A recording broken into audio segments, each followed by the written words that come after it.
Assalamualaikum warahmatullahi wabarakatuh dan selamat malam kepada rakan-rakan sekalian. Semoga semuanya berada dalam keadaan sihat walafiat dan tidak lupa juga salam Ramadan kepada rakan-rakan sekalian. Semoga semuanya mendapat keberkatan pada bulan yang mulia ini, dan besok adalah hari pertama kita berpuasa, dan semoga kita diberikan kekuatan untuk menjalani ibadah puasa pada tahun ini.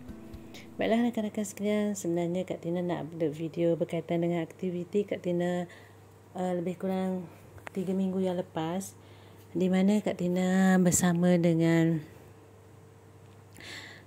pelajar-pelajar pusat latihan Giat Mara, kami pergi ke pusat kraft Malaysia di Jalan Konleh, dan di sana kami telah dibawa ke muzium kraft tangan, dan ini adalah rakan-rakan Kak Tina lah, dan kami melihat pelbagai hasil tangan dari pelbagai tempat yang didatangkan dan dikumpulkan di sini. Dan ini adalah benang kain tenunan songket, ya. Dan ini pemandangan dari luar. Tadi sebenarnya video tadi yang mula-mula tadi menunjukkan di luar sahaja. Jadi Kak Tina ambil kesempatan untuk berjalan-jalan sementara menunggu kawan-kawan yang lain belum sampai. Dan ini di pekarangan luar pusat kraft, dan ini rakan-rakan Kak Tina yang sama ikut untuk melihat atau mempelajari beberapa seni kraft tangan yang terdapat di Malaysia lah. Sebenarnya ketika ini hujan renyai-renyai, dan kami ni dah bersiap sedia untuk masuk ke dalam. Dan ini adalah muzium kraft tangan di Jalan Konleh, Kuala Lumpur lah, dan di bangunan kraft. Okey, ini adalah sejarah ataupun tokoh-tokoh yang telah memperkenalkan pelbagai hasil kraft tangan mereka. Contohnya baju sulaman kebaya pendek atau dikenal sebagai baju Nyonya Melaka. Dan juga ini adalah benang-benang yang dihasilkan secara manual lah. Ini adalah mesin tenunan pada zaman dahulu, dan sekarang ni ini menunjukkan hasil tenunan iaitu kebaya Nyonya, dan dipakaikan dengan kain batik. Kalau tak silap lah, akak difahamkan bahawa satu baju kebaya tu ratusan ringgit, dan ada yang malahan mencecah sampai ribuan ringgit. Baiklah rakan-rakan sekalian, ini adalah tudung tenunan dari daerah kalau tak silap saya lah, kalau tak silap itu daerah Sarawak yang dikenal sebagai tudung, kalau salah minta maaf lah ya, tudung Kelengkang. Dan tudung ni pun harganya agak mahal lah, sebab dia perbuat dari menggunakan tangan, ya. Dan ini hasil tenunan daripada kain songket, ada yang dari pelbagai corak dan bunga yang dihasilkan. Okey, ini tenunan songket, seni kraft tenunan songket. Dia ada tenunan songket Pahang, ada tenunan songket Kelantan, ada tenunan songket Terengganu, dan semuanya ada identiti masing-masing lah. Baiklah rakan-rakan sekalian, ini adalah baju tradisional. Ini adalah kain batik. Dan sebenarnya kalau kita tengok di sini, kenapa harga hasil tenunan ataupun hasil kraft tangan ini mahal? Kerana diperbuat secara manual dan dihasilkan melalui kreativiti dan juga nilai-nilai yang sangat tinggi. Jika dibandingkan dengan hasil produk yang dihasilkan dengan menggunakan mesin, memang sangat jauh berbeza.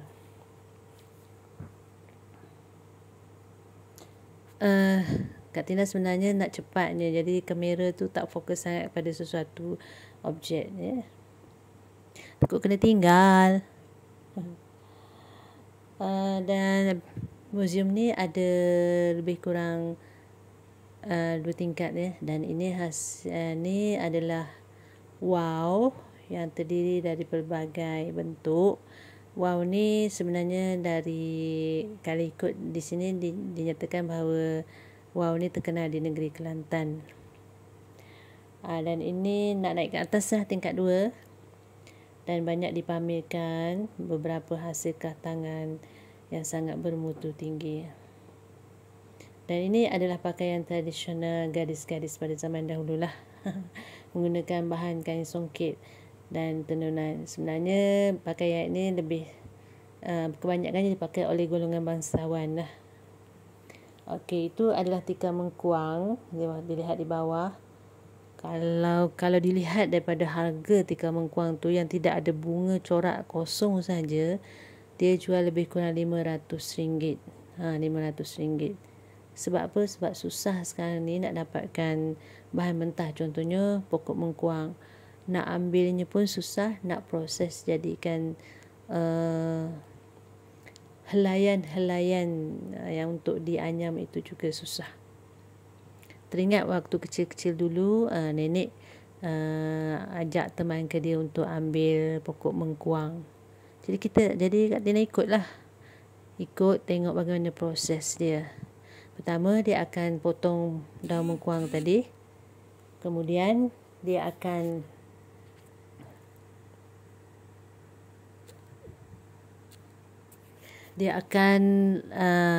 buat unggun api, kemudian dia akan layarkan daun-daun mengkuang tadi di atas api tadilah. Jadi kemudian selepas daun tadi dah lembut, contohnya macam kita layar daun pisang atas api. Jadi apabila daun mengkuang tadi lembut, dia akan gunakan sikat. Sikat tadi ada 2 jenis. Sikat yang nak buang duri-duri itu satu jenis. Kemudian sikat yang nak pecahkan kepada beberapa helaian tadi ada satu jenis. Jadi pertama dibuang duri dulu, kemudian barulah disikat. Dan dibuang jaluran tengah tu.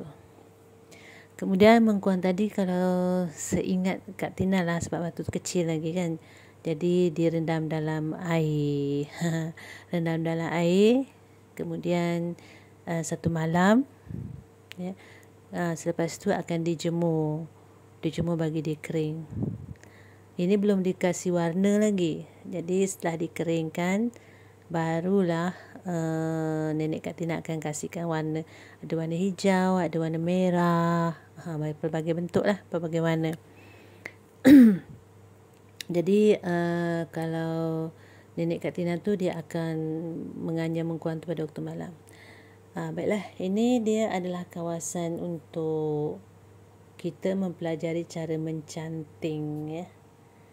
Tadi Kak Tina pun dah buat aktiviti tersebut. Ini nak ketuk pewter ataupun silver lah, perak ya. Dia ada pada kepala tukar besi tu, dia ada corak-corak dia. Jadi kita akan ketuk kepingan tersebut dan akan menghasilkan corak. Jadi Kak Tina cuba buat ni yang panjang-panjang lah. Dan Kak Tina sekarang sedang membentuk corak-corak. Sebenarnya nanti pecahan-pecahan perak ni nanti dia akan tampalkan. Ni dia akan tampalkan di sini, dan kita akan tuliskan nama, dan kemudian dia akan cantumkan membentuk satu bentuk yang sangat menarik. Dan ini untuk mencanting batik. Kain yang digunakan adalah kain sutra.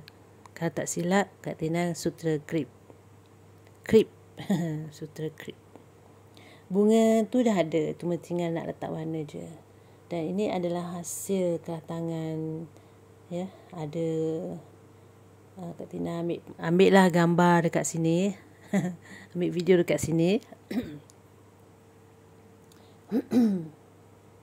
Dan ini macam kain ya.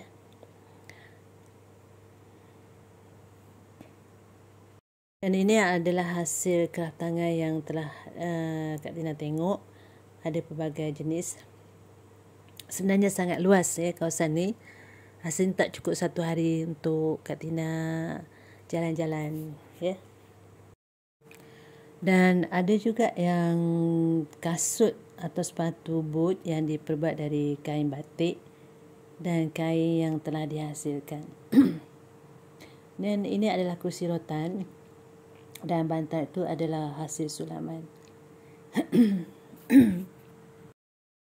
Dan yang tadi itu adalah contoh mesin sulam, contoh mesin tenunan ya.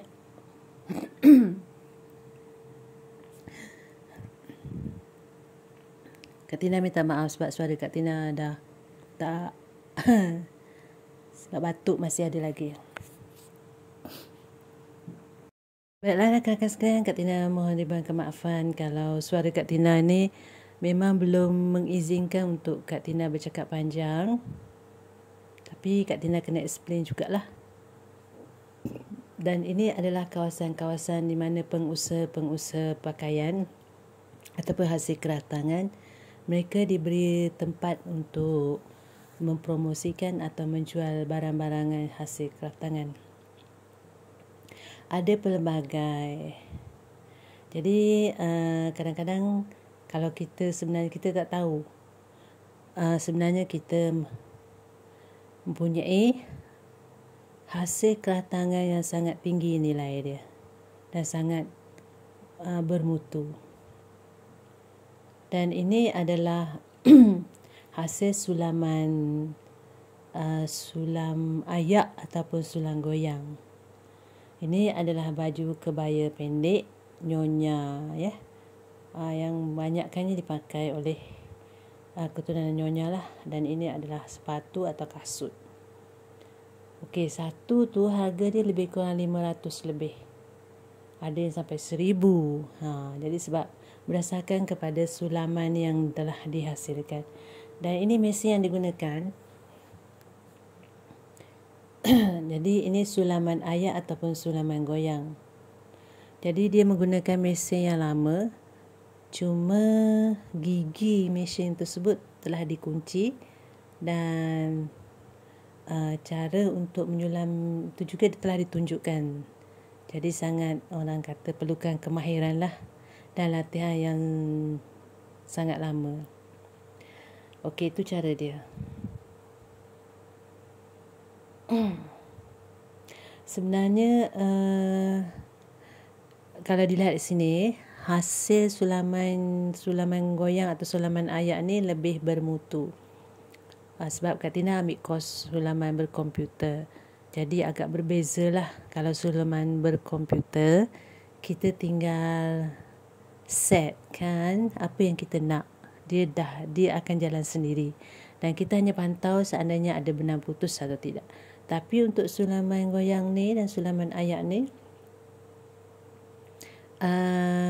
dia ada lukisan-lukisan yang telah disediakan dan kita akan ikut corak-corak yang telah dilukis tadi.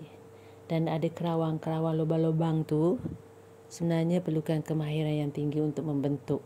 Jadi sebab itulah harga baju ni sangat mahal.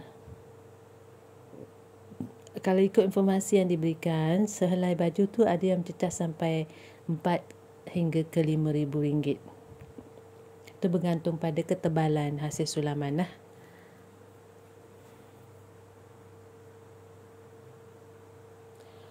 Okey, ini adalah batik. Kak Tina tak tahu nama dia. Cuma bukan tak tahu, Kak Tina tak ingat nama dia apa. Dan ini adalah hasil batik yang telah diusahakan oleh beberapa pengusaha terkenal lah. Contohnya batik dari Terengganu, batik dari Kelantan, batik sutera Kelantan, batik sutera Terengganu, batik sutera Johor. Dia ada pelbagai, dan setiap negeri itu ada identiti sendiri yang diluahkan kepada pakaian tersebut. Jadi sebenarnya ni masih pagi, dalam pukul 10 ke 11 gitulah. Dan keadaan cuaca pun tidak mengizinkan. Sebenarnya hari ni, hari yang Kak Tina pergi ni adalah hari Jumaat, hari bekerja. Mungkin hari Sabtu Ahad pengunjungnya lebih ramai. Dan semua yang dihasilkan sangat menarik. Baiklah rakan-rakan sekalian, Kak Tina nak ucapkan ribuan terima kasih kepada rakan-rakan sekalian yang sudah like, subscribe dan juga komen di channel Kak Tina. Jadi untuk video kali ini, Kak Tina bawa rakan-rakan untuk berjalan dan melihat hasil kraft tangan yang dihasilkan oleh pengusaha-pengusaha. Ya. Kemudian Kak Tina juga nak ucapkan ribuan terima kasih kepada rakan-rakan yang sudah menonton. Walaupun tak like, subscribe pun tak apalah. Tapi janji rakan-rakan menonton dan dapat manfaat dan info daripada apa yang Kak Tina hasilkan di sini. Cuma Kak Tina tak boleh nak bercakap lancar sangat sebab suara Kak Tina masih lagi bermasalah, diserang batuk. Dan Kak Tina harapkan semoga rakan-rakan mendoakan akan kesembuhan pada Kak Tina. Ini adalah rakan Kak Tina. Jadi kami jalan berdua. Kami pergi ke kawasan-kawasan yang untuk melihat hasil-hasil kraft tangan. Sebenarnya dia ada banyak tempat ya, contohnya macam seni ukir, kemudian seni hasil bahan-bahan rotan. Cuma orang kata satu hari tu tak cukup lah untuk menjelajah. Ini pun jalan-jalan tak sempat lah orang kata nak shopping ke nak apa. Sebab hari pun nak hujan, dah hujan pun dah. Dan Kak Tina pun terpaksa balik awal sedikit kerana takut jam. Jam. Kalau jam yang boleh dimakan tak apa. Ini jam kena drive. Dan ini kalau tak silap Kak Tina adalah hasil sulaman manik. Hasil manik ya. Dan juga ini hasil kraft tangan. Dan ini yang paling Kak Tina suka iaitu mutiara. Baiklah rakan-rakan sekalian. Thank you. Terima kasih. Dan kita jumpa lagi. See you for the next video. Assalamualaikum.